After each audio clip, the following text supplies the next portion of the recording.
So a great start for Marcus Ambrose. Interesting tactics all the way through that race, and the added bonus for us of Radicic and Murphy racing side by side. Now through that race, a great deal of talk about changing tyres. Of course, the speed of a pit stop is crucial. Lavina Good has been looking at two of the best.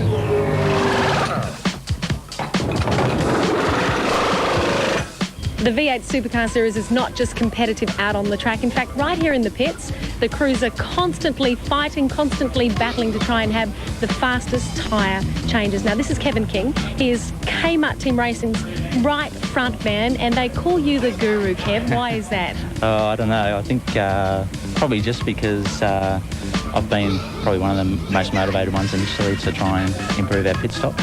You're the most motivated. You're also amongst the quickest. What has developed your ideas over the years? Well, it's a lot of common sense, I guess, really, and also just looking at what other teams in other series and what have you have done. You've done a biomechanics course also, Kev? Yes, I have. Yeah. That must help. Yeah, it does. Especially from the point of view of how to be fit for the job, and also how to stay fit and stay injury-free as well. I've got to admit, I haven't changed a lot of tyres in my day, but I do know that you have developed the one-arm technique, and we're talking about a 21, 22 kilogram tyre that you're lifting and changing with one arm. Not everyone's keen to do that, Kevin. No, it's very heavy and it's hard on the back, and it takes quite a while to learn how to do it. I think it probably took us 6 months as a team to be able to do it consistently. You guys really have improved your times this year. Even Kevin over there at Kmart reckons that you're doing all right in terms of times. What's been the secret to getting faster? It's virtually training. It's just more practice and practice and practice until, our strength just can't do no more. So it's ended up paying off for us this year because we are very fast, and we hopefully should win some races. Jamie, do you remember your worst ever tyre change? Yeah, it was at Oran Park. Ambrose was leading, and I crossed her to the nut. And then we ended up coming sixth. So there's a lot of pressure on me, but you sort of just, that's the way it goes, and it happens, so. You live, you learn. Yeah, exactly. It is these guys behind me that know more than anyone how important it is for our tyre changes to be fast. During practice, they were changing tyres within the 5-second mark. We all know that in modern day racing, the quicker the tyre change, it can win you a championship. I asked all those drivers, I asked all the tyre changers, would they be interested in perhaps changing tyres in Formula 1? They said no way. It's far too easy in Formula 1. In Formula 1, you've got 3 guys on a tyre, you've got no mudguard to deal with, and the tyres are too light. These guys, they're V8 all the way. Nothing like making life hard for yourself, is there? The tyre choices, of course, will be a bit easier now, given that we have had an improvement in the weather. We haven't had any rain for quite a while. So, race 2, it's live on Shell Helix Motorsport. It is coming in just a few minutes from now. The cars out on the track and warming up for the race. The final touches have been done. The finishing positions from race 1 are reflected in the grid positions for race 2. So Marcus Ambrose on pole, Jason Bright on the front row, Radicic and Murphy right behind them. So stay with us on Shell Helix Motorsport. In a few minutes, we are live with race 2 from Pukekohe. The change in the weather has been remarkable, and let's hope it holds. There was plenty of action in race 1. We're looking for more in race 2, live on Shell Helix Motorsports. We think that we're so cool and make the others true. Walking like a chameleon. Turn around and turn me on and make. For your chest. I could have done a lot else, of course. Ford, of course. I mean, what can you say? At first, I thought you might be outnumbered today. No, definitely Ford's are going to win. Ambrose, watch him come from the back. Holden, Merv, go the Merv. Ford, Holden. Holden, absolutely Holden, yes. Pukekohe, I've got my shirt on today, all the way from Pukekohe. They all say Murph in the wet. Maybe, but I still go for Ford all the way. And you? Are you a Ford fan? Yes, definitely. How come you're a Ford fan? I have to be. I'm married to him. Ford or Holden? Ford or Holden? Ford, man, Ford. Murphy's just dumb. Murphy, pack of rubbish. Ambrose all that. Definitely Holden. Holden! Murphy. You look like a Holden driver to me. They do. Great day, isn't it? Ford. You sound very decisive. Who's your favourite driver? Ambrose. Yeah, same. Who's your favourite driver? Marcus Ambrose. #1. Would you like to be a Ford driver one day? Yes. Oldham, definitely. Come on, man, forward. When it comes to racing, do you see red or do you see blue? I see neither. I'm completely ambivalent about the whole thing. You're the only one. I'll drive a BMW. Well, there I was thinking there was no middle ground, but most of the people here are dyed-in-the-wool Ford or Holden supporters, and they are looking forward to this big race. Race 2 in the V8 Supercars, which is getting underway shortly. It will be live on Shell Helix Motorsport. Race 3 will also be live this afternoon at 20 to 4. That is weather permitting. And as far as the weather is concerned, I have to say it's not too bad at the moment, and that's a big improvement on yesterday. Now, I'm joined by our New Zealand commentators, Phil Dark and Shane Drake.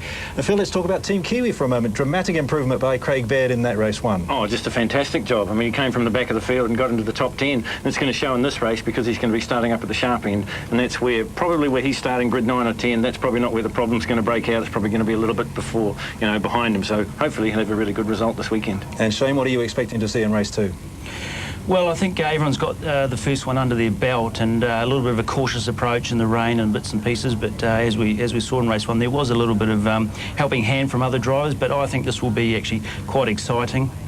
You've got the real boys up front, and it's their chance to turn the day around for themselves now. And there's no pit stop strategy to worry about. It's a hard fought race, which we don't see much of in the series anymore. Okay, well, hard fought, that's for sure. We are certainly expecting to see that.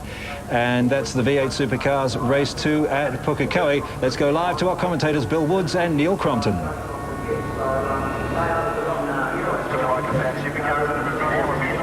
Yeah, I bumped into Craig between races and had a brief opportunity to chat with him, and he reckons the car's not too bad, but it still isn't reading the road ideally, and he's still got a bit of an issue in terms of grunt. The horsepower numbers are pretty good, but they seem to be lacking a bit of torque, and but it's just all part of this development program, and that thing right there is a real weapon, and that's not lacking in too many departments, and neither is that car. And Jason Bright on Friday in qualifying ended up being quickest, and he had a margin of nearly 2.5 tenths on everybody else with a time, I think it was a 56.3 from memory. It was a very quick time, and well, it's all bets are off again now with a dry track. We haven't seen a dry track here since Friday, so everybody's got to go back to square one.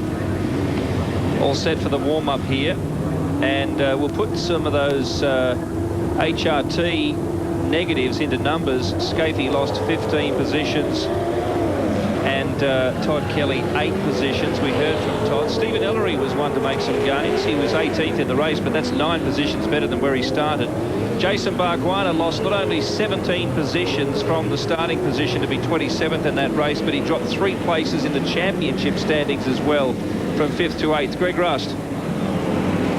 Well, Kelvin, a lot of people interested today, of course, what might unfold after yesterday's rain dramas and the postponement of that first race. We've had the first race, which is fantastic. If we do get rain, and it is predicted in this second one, what will happen in terms of points and things like that? Well, if this race goes to its 75% region, it's then a declared race. If we were to lose any of the races today, we'd then divide the points equally between the races that have been conducted and fully run. Let's fingers crossed for that good weather then. Absolutely, it's looking pretty promising at the moment. Sunglasses in hand, so tempting fate. Anything from the Bow Ingle incident? Has any of the incidents been discussed at all today? I haven't heard any of the stewards' reports as yet. Find out a bit more after this race. Thank you. Cheers. It's actually been a bit of a battle to find out whether there in fact is any investigation into either of those more major incidents, so we'll try and keep you updated with those as we take a look at the starting grid for race number 2. Marcus Ambrose from pole, alongside him Jason Bright, so it's a Ford Holden front row. Then Paul Radisich, a good performance. The 2 Kiwis on row 2, Radisich and Murphy. An all-black second row, somebody said to me as I walked up the stairs. If you want to put it into rugby parlance, Wilson and Richards on at row 3, and then we have Rick Kelly, who made some pretty good gains in that race, 6 positions from his starting position. And further down through the field, Russell Ingall finished up pretty much where he started after the setback, so that was a good comeback from Russell. And the same could be said too for Stephen Johnson. Jason Richards didn't have it all his way, but there is some pace in that car. Don't know about the dry weather though, that'll be interesting. And Simon Wills, I mentioned earlier, made some pretty good gains from his starting position. 4 places, in fact, and Brad Jones 20th. He's been struggling all weekend. Morris, Tratt, Bernard and Luff, 21 through 24. The people that were quick in the dry on Friday were obviously Bright. I mentioned him before. The lap record, incidentally, is still held here by Glenn Seaton from way back in 1996. Mark Scaife was the fastest in the races here last year at 57.4. Remember, he got into the 58s in our last race on a drying track. And the qualifying record, Greg Murphy, 56.5 as we look here at Craig Lowndes. So when you look at the 56.3 that Jason Bright recorded on Friday, that was a pretty snappy time. Yeah, we may... And Marcus hasn't been snoozing in the dry either. If you look at his form in the first 2 practice sessions and qualifying, 3rd, 2nd and 2nd. So there's certainly been a few cars that have not been good across the varying conditions. We'll see what we get now with a completely dry track. Ambrose versus Bright in the run to the first corner here. And it's an exciting, exhilarating sweeper. They're off. Bright's made a great start there. He's in front of Ambrose, and charging through from 3rd position was Greg Murphy. He may even get to 2nd, although Ambrose might have enough car on him as they go into it. No! Murphy gets the line on that left-hander through into the S and takes 2nd place. So a poor start for Marcus Ambrose. Radicic sits back and watches the action, and his teammate Max Wilson not too far behind him, with Stephen Richards up there as well. Great job, Greg Murphy, to jump away, and you can see that light sprinkle on the lens of the camera as they head down the back straight in lap 1. Cold tyres, looking for a dry braking approach for the first time in a couple of days, and Ambrose will be kicking himself after having that advantage track position right at the very start, only for it to frit away in the first couple of 100 metres of Murphy, a bolter, and he was well positioned for turn 2, and one of the Castrol cars, either Dumbrell or Longhurst, out wide in the grass on the exit of turn 5. Scaife was also looking to gain positions there. In fact, it's Radicic, and he has taken out some massive chunks of signage there, and almost... Fortunately, they're only styrene, but he's gone off on the exit of turn 7. Still going, mate. You reckon you can keep going? And he slid all the way down the front straight, grabbed a gear, the engine's still running, so we'll try and unravel what that was all about. Bright set a 62.59 on the opening lap, half a second margin as they crossed the line from Murphy, Ambrose, Stephen Richards. Yeah, mate, just get a good feel for it, make sure nothing's damaged, and let me know. Rick Kelly, Max Wilson, then Craig Lowndes, Paul Wheel, Craig Baird, Russell Ingall, Stevie Johnson, and Ingall down the inside here of Baird, puts a move on him and does a good job. Johnson tries to run with him, but he'll be on the wrong side of the road when they get to the left-hander at 6. That elevates Greg Murphy to 2nd place, of course. Warren Luff was out in the grass there at the hairpin as well. And you're seeing the cars move around in their more traditional manner now on that bump at turn 6. Now that the track's dry and the cars have got a full lateral load going through them, look at all that foam just getting dispersed across the track there. 57.7 for Bright on his first flying lap. 0.6 of a second is the margin. 57.8 for Murphy, 57.8 for Ambrose, 57.9 for Stevie Richards. Rick Kelly, Max Wilson. Here's the replay. Over the hill and onto the front straight, and has Paul run out of road? He does. He gets on the grass, just understeered a little wide, didn't hold line, got onto the grass, got sideways, and actually Richo almost went with him, and pretty lucky in many respects not to do more damage there given the speed. He's just brushed the wall with the back of the car, and you'd bless yourself after that one. And you watch here, he gathers it up to just in time.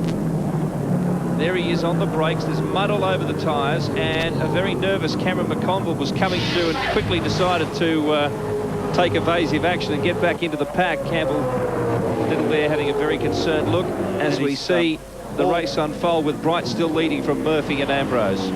Paul would have picked the throttle up just a fraction too early in the final turn then, and the car wouldn't carry the speed. It just ended up wandering wide, and that's taken him out into the grass. And you know how much rain that we've had here in recent days, well documented. So off the thing went. To get away with it like that's amazing. Fastest man so far with a 57.6 is Stephen Richards. I mentioned Murphy. I meant to say Rick Kelly was the man who gained from all that nonsense with the Rat. Rick has now fought his way through to 6th position, I should say 5th position, behind Stephen Richards. And there's Russell Ingall chasing up Paul Wheel.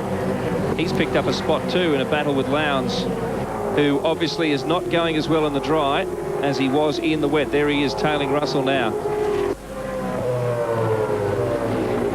Now, up ahead of this group is Max Wilson. Bright's margin is just on 0.9 of a second. Murphy still stalking. Okay, mate, Murphy last time, 57.78. Wouldn't worry too much, I think, about building a buffer. Interesting comment there from the pits on tyre wear. Bright by nearly a second as they cross the start-finish line from Murphy and Ambrose. Yeah, I think that was Phil Keed to Jason Bright on the radio then, and just talking about don't try to be too aggressive on building a buffer or you'll chew up the rear tyres, which are notoriously hard working around here, particularly the left rear. So listen to Murphy. It's the spot where Radicic went off, just ran wide. We can take a look at a replay of the start here, and you'll see that Marcus doesn't really go anywhere in a hurry, but everybody else does. He gets swamped initially by Jason Bright, and then Murphy gets himself positioned alongside. He's on the outside for turn one. There he is, but of course that becomes ideally located for this next left-hander at turn two, and then Marcus is a wake-up to it. Doesn't go on with the battle because there is no point to it. Settles for third place and gets to fight another day. Pole position hasn't been the lucky spot today. Scaife bogged it down in race one and Ambrose in race two. A little bit of a gap forming is there between the top three and Stephen Richards. Is he losing touch? It's more than a second when they last crossed the start-finish line. Close after that, though. Rick Kelly's in the battle. Max Wilson, Paul Wheel, Russell Ingle, Craig Lowndes. You're looking further down through the field ahead of me here. Scaife in 15th position. Still fighting through. Todd Kelly just behind him. We'll be back with more. Scaife limping into the pits, and I was going to say Marcus Ambrose in the first race today gave Ford its first race victory here at Pukekohe. It sounds strange, Billy. There's something weird when you listen to this thing. Did you hear a rattling sound? I thought I heard that in the background, but I wasn't sure where that was coming from. The boys will be on top of it, so we'll find out. Max Wilson in as well, so Triple Eight having a shocker in this second event after going so well, and the Brazilian expresses his extreme frustration. Well, I think I know why. Those guys have been quick in all three rounds so far. Now, there's been word that both those drivers have made contact. As you can see, there's been contact with Craig Baird. And that may have had something to do with the damage sustained to Mark Scaife. And these guys looking in the back of the Falcon, where there's fuel collector back here, often a lot of the electrics. So maybe looking at fuel pumps. And more trouble here. Luff's gone off with Porter down at turn 3, and that has buried the Shell Helix Falcon in the gravel, and he's nosed up next to the tyres there, and I doubt whether he'll be able to get out from that spot. Oh, another turnaround. Bradley is around, and looks to have been very fortunate not to have been T-boned there in that traffic. He pauses and then turns it round, and another spin. It's Seaton this time. Or perhaps there's been something dumped on the track somewhere, or I can't see any obvious rain. I was just looking out the window to see whether there's something that we're not picking up on, but Scaife's also on the radio bluing about having a bent steering arm, and this is the battle first to second. Murphy attacking Bright here. Ambrose is not letting him get too far out of his sights. Last time through it was 1.4 seconds between Bright and Murphy. Richards is maintaining contact.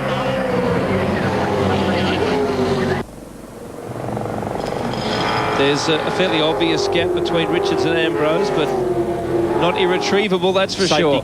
Safety car is going to be deployed, and it will pick up Jason Bright, just come into view shortly. So that'll be as a result. And bow off as well. There's so many cars falling off the road here. That's the exit of the hairpin. So the safety car has been deployed. That'll be due to the Warren Luff car being in the gravel down there at turn 4.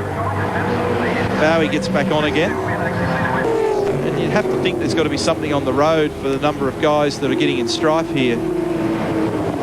Yeah, there's still no rain. It's obvious to me. So maybe somebody's dumped something on the track in one of those earlier incidents. Bright trying to keep the heat in the tyres as the field concertinas again. This is Bow being nudged here by Kelly, not literally, but under pressure. Ellery just off the circuit there in a bit of a clash with Brad Jones. Porter got himself in strife here, so Luff really had nowhere to go, and he just had to drive to the sand trap to avoid contact. So innocent victim, poor old Mark Porter just got crossed up on the apex at turn 2. more replays here. We'll get some more answers. Oh no, Cedo had to take evasive action because the two Larkham Motorsport cars were trying to have an accident. And Bargwanna came off seriously second best there. Winterbottom stayed on the track and Bargs ran right off it. They're all over the place. Bright, Murphy, Ambrose, Richards. Escape in for steering arm repair. So obviously had the steering wheel way too far off centre. And that's as a result of contact with Craig Baird, we understand. And you can see the battle scars down the left side. Meantime, Glenn's been in and grabbed a new set of boots. He probably flat spotted. Let's go down to Darryl for more information. You picked it up, that with the battle scars down the side of the car. The interesting point now, this is the second time he's in the pits, but the first time he entered the pits, they thought he had a flat tyre. The tyres that came off the car looked fine, so it's obviously the steering arm that he's feeling the problem with. Well, I'm glad you said that, because I was staring at the screen here up in the box, Darryl, and I couldn't see a flat, and everyone kept saying to me he had a flat tyre, and I was starting to doubt my vision.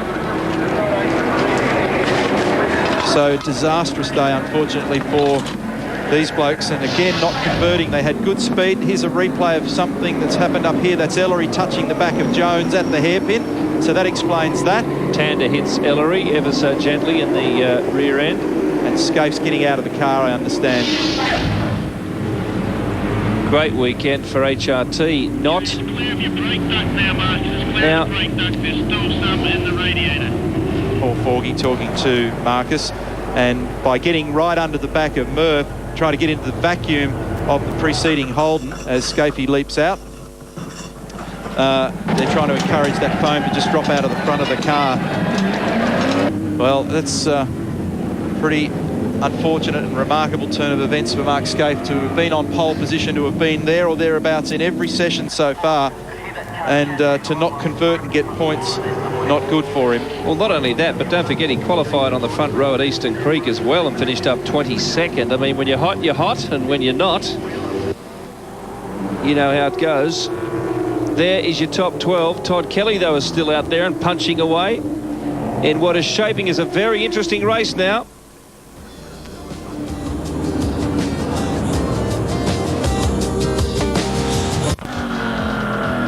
And that is a pretty hairy part of the circuit, Neil. It seems that the guys are quite often having to... They set that whole thing up. If you don't get through the first two bends nicely, then that exit can catch you out approaching the start-finish line. Well, the cars get this oscillation going between 6 and 7, and often, depending on the way in which you've got the shock absorbers mapped to the road, sometimes it's ongoing and they can literally bounce themselves out of position. And there's a lot of bumps at turn 7 as well, and it's very easy to find yourself picking up the throttle maybe a car length too early there, or half a car length and running out of road. Let's go down to the pit lane with Rusty.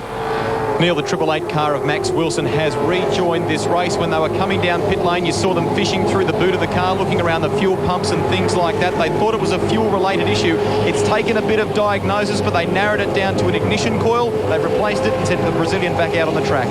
There's a lot of gear in the back of the cars to make for better weight distribution. It's also mounted low in the car to reduce the centre of gravity.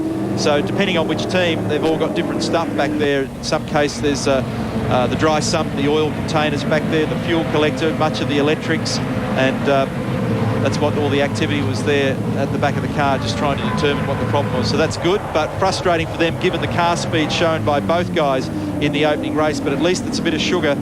Good for them to get some points in that opening account. No doubt they'll bounce back again.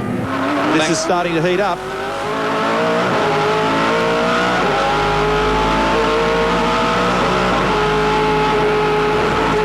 There's the bumps. So you've got to wait with the throttle quite a long time there, and then Russell gradually progresses it. You've got to come out to virtually zero throttle just before you turn right there. Stephen Richards defending his position from Rick Kelly. Paul Wheel behind them, and Ingle. That inboard shot was showing his view of that battle. Fourth position, Stephen Richards. 0.8 of a second behind Marcus Ambrose. And looking back towards Rick Kelly. Rev limiter protesting in the background there, and they go inside the 200-metre braking marker. Russell Ingle gnawing away on the back of Paul Wheel's car there as well. Greg, what can you tell us about this? Some damage, Neil, to the driver's side and the rear of the car, as you can see there. Crew's putting the car up on the jacks. We might try and have a word with Jason Barguana and see if we can figure out what the problem is. Bargs, what's happened? Well, it looks like what's happened, Rusty, is that as Ellery's turned Brad Jones around there, I tried to get out of the way and I just got hit by Brad's car, and it feels like it's broken something in the rear of the car. We just tried to continue, but look, you know, it's probably better off saving it for the next one. Rotten luck, mate. You had a good championship position coming into this round too. Oh, yeah, but, you know, that's the game, isn't it? Thanks, Bargs. Thanks. 1 second is the margin between Bright and Murphy, and again, Ingle has a look down the inside of Wheel. Ambrose is losing touch with Murphy. 1.5 seconds now as we look further back through the field at that incident that Bargs was just talking about there. We saw the Ellery car just ahead of him, and he was turned around and had to wait for the traffic to go through. So whatever was upsetting the back of his car could have been the trigger that brought he and Paul Morris together then. Looking once again at this battle for 6th position. Paul Wheel holding off Russell Ingle. Jason Bright's the only driver in this leading bunch at the moment in the 57s. Everybody else is in the either low to mid 58s, and some of them, once you get beyond about position 8, are getting to the high 58s and even low 59s. So he continues to show great speed, and his current pace is not much different from his peak pace. His fastest lap so far has been a 57.6. So great consistency from that car. It's looking after its rear tyres, it's reading the road well, and he's squeezing everything out of it. Stephen Johnson going through, Jason Richards. Good result so far for these guys. They're up in 9th position with this car. It's a VX, so it's got the McPherson strut front end. It's the Lansvale car from last year. Top 6, Bright, Murphy, Ambrose, Richards, Kelly, Wheel. Further back, it's Ingle, Johnson, Richards, Kelly and Lowndes.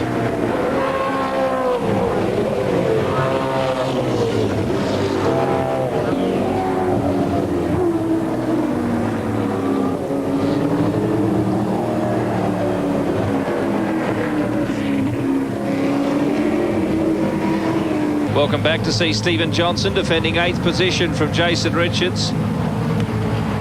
Carrying plenty of speed through the sessions here.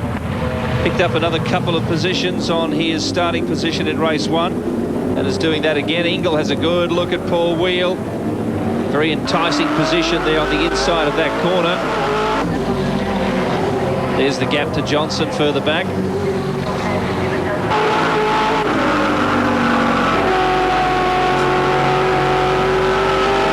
Wheel's car in front of Russell's, and up ahead of them, Rick Kelly.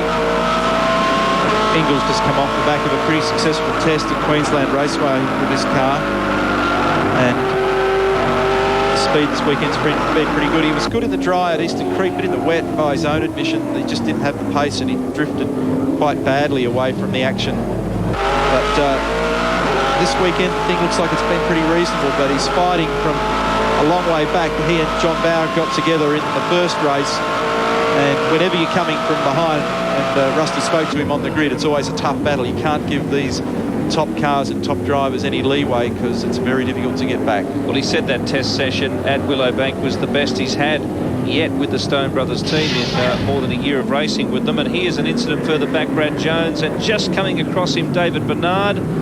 What happens here? Bradley ever so gently kisses the back of Bernard's car. Incidentally, WPS expect to bring in their second car after the demise of the David Thexton franchise for the Hidden Valley race. So they expect to get that in pretty quickly. And of course, Mark Noske will get the chance behind the wheel there. So they've been looking for that opportunity for Mark for some time, and they reckon it'll be up for the next round, which is very pleasing from their point of view as Ingle slides into that right-hander.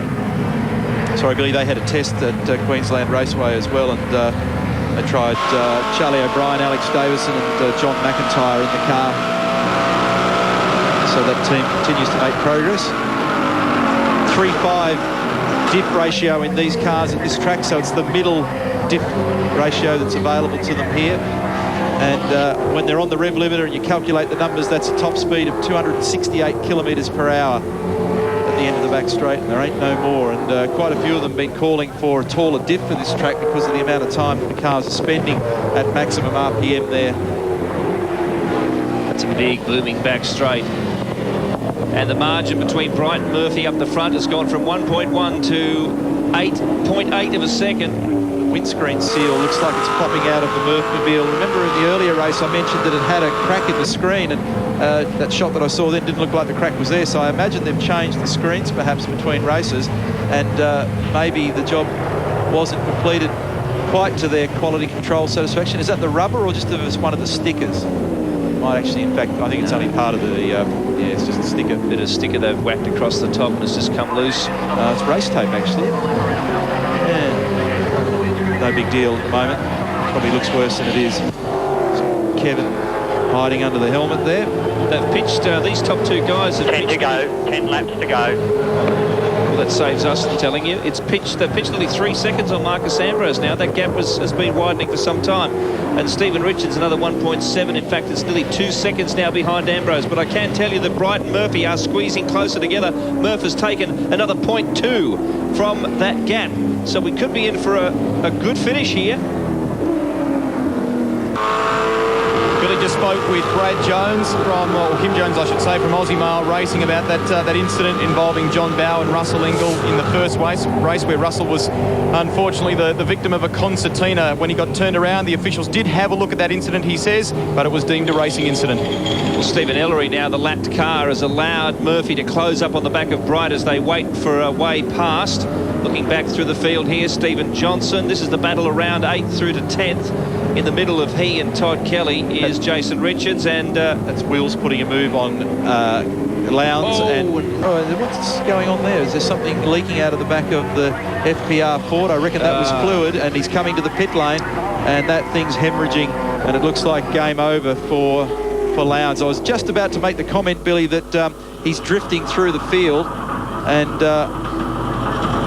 he's just engaging the pit lane speed limiter there and checking his speed, loosening off the belts. Well, I think it's... And that forlorn look on his face, because obviously there's a problem and frustration for him. Great charge again in that first wet race.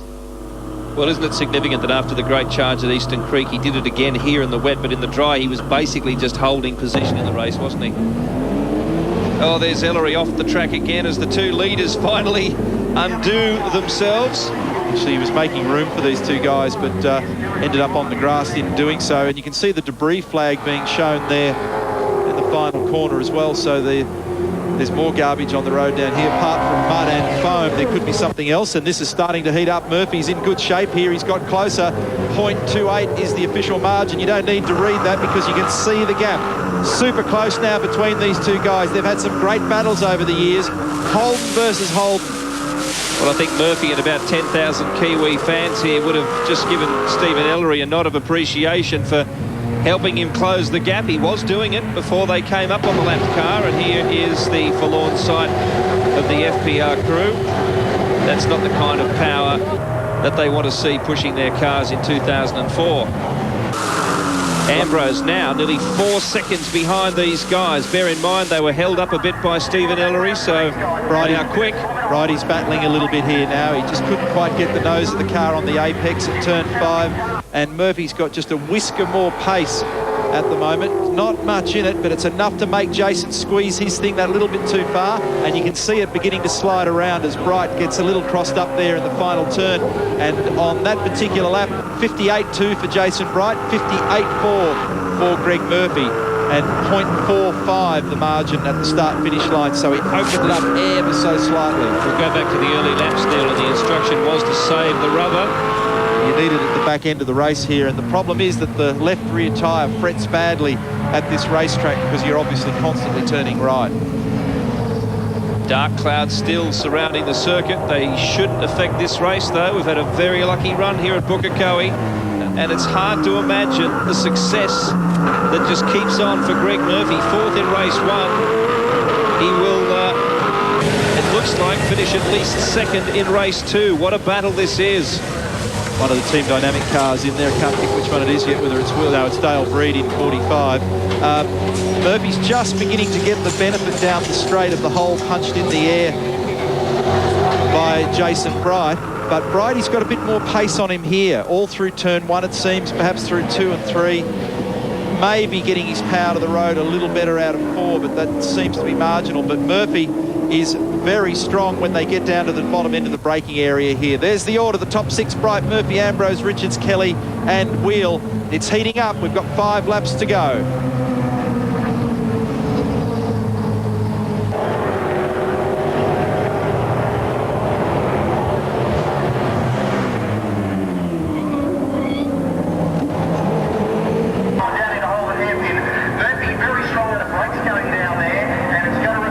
Jason Bright told us after qualifying, don't believe HRT when they tell you that I have a more powerful car.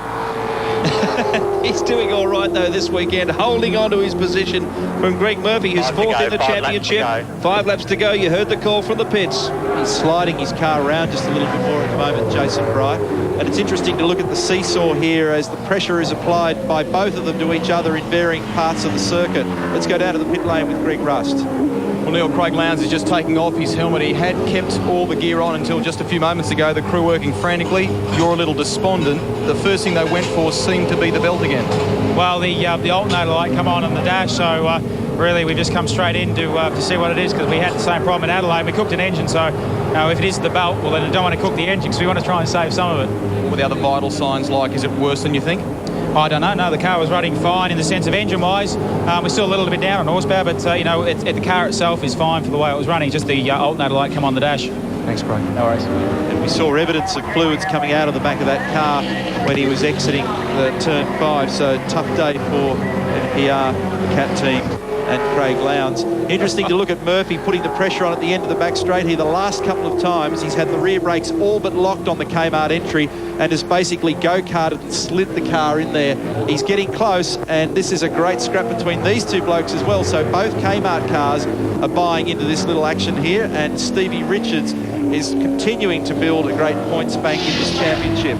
Here we go with another look further back as Brad Jones has been in trouble all the way, but it's not Bradley. In fact, this is why Dale Breed was back in the pits, I suspect, after coming off. So our apologies to Brad there, as he was the first car we got to look at when we went to the replay, and Dumbrell has turned around. Stephen Johnson's back there. I think Warren Luff left the race, didn't he? So I think that was Junior there. And Dumbrell struggles back onto the track. Here's Richards defending his position against Rick Kelly. Gee, Stephen's car got very violently sideways there. This section of the track is awesome to watch, Neil. The way they get through that, the S's there is quite amazing. And then you watch them and see how well they get onto the main straight. It's been a compromise set up across the practice sessions. 0.68 of a second between Bright and Murphy. So the two of them are just holding station at the moment. Bright, Murphy, Ambrose, Richards, Kelly, Wheel, Ingle, Johnson, Jason Richards, Todd Kelly. That's the top 10. Just outside it, tandem Wills Longhurst, who's made a bit of a recovery from poor qualifying this weekend. Winterbottom, Morris, Radisich, Baird, McConville, Tratt and Brad Jones 20th. Well, when you split the points up, Neil, across 3 races, as we see Rick, he's going to contradict what I was about to say, Rick Kelly. He's having a good go at Stephen Richards here. I was just about to say that with a couple of laps to go, with such a little margin between positions, would they want to take a risk? I mean, this has been debated since this point system came in. It's one thing saying that 6 points between first and second is not enough, and that goes on through the field. But when you break it up into 3 races, you start asking the question, is it worth fighting for? But Rick Kelly has just answered that, I think. Everybody in this business always wants one better position, everybody other than the leader, and that's the nature of the game. I mean, they just push hard, but in my opinion, and it's certainly shared by the vast majority of drivers, there's not a lot of fans for the narrow weighting of points between these top positions. But the offside, or the upside to that, is that you get a question mark over the series outcome for much longer. It takes a long time through the year for the series to fully unfold, and therefore you don't end up declaring a winner too early. and that keeps everybody's interest. Oh, look at Stephen Richards, rear brakes locked. He's going to drop a position here. Does he spin? No, he keeps it on the road, but Rick Kelly gets through, and Richo with the rear tyres a bit sad now, vulnerable to Paul Wheel as well. Yes, and Russell Ingall. It's always that moment of composure there, isn't there, Neil, after you have those a little off or a near off, and he's very exposed now to Wheel as well. Up ahead, you might have noticed in the earlier shot that Brighton Murphy are having a good dice, but they're holding that position. Marcus Ambrose, a pretty lonely race for him. He's distant from them, but comfortably ahead of this battle here with Kelly, Richards and company. You may wonder why you have a situation where you can lock the rears like that. It's just due to rear tyre degradation, and it's not something you can necessarily dial out with the brake bias control. So we have the word from the pits that Lowndes is going to be sent back out again so he can be classified as a finisher in this race. Don't forget, we are building to the third race this afternoon as Bright just cranks it up a little bit. He's packed in about 2/10 on the previous margin with Murphy. And this is a victory for Jason Bright in race 2. Greg Murphy has picked his way forward. Fantastic effort, Brighty. Great job, mate. Great job. And Marcus Ambrose, the winner of race 1, takes third in race 2. And what a battle this. Kelly comes through ahead of Richards. Wheel trying to make a lunge. Then there was Ingall. It was a great job, wasn't it, from Jason Bright? It looked like he was going to fall to Greg Murphy there at one point, and he lifted his game right at the end. He slid the car